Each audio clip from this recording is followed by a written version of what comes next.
વડોદરા શહેરમાં કોયલી ફળિયા વિસ્તારમાં સાંઈબાબા મંડળ છે તેમના દ્વારા સુંદરકાંડનું આયોજન કરવામાં આવ્યું હતું। આજે સુંદરકાંડનું આયોજન કરવામાં આવ્યું હતું। મોટી સંખ્યામાં તમામ જે લોકો છે તેઓ હાજર રહ્યા હતા અને સુંદરકાંડનું રસપાન કર્યું હતું। કોયલી ફળિયા સાંઈબાબા મંડળ તરફથી સુંદરકાંડનું આયોજન રાખવામાં આવ્યું છે।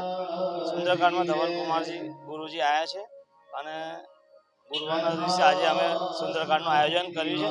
તમામ અમારા જે ગ્રુપના બધા છે એ મેમ્બરો જોડે રહીને અમે આ કાર્યક્રમ કર્યું છે। અમને હેતુ એટલું જ છે કે અમારા વિસ્તારની અંદર સુખ અને શાંતિ રહે અને બધા હળીમળીને રહે અને એક સારો મેસેજ જાય કે સુંદરકાંડનું મહત્વ શું છે, એના માટે અમે સુંદરકાંડનું આયોજન કર્યું છે।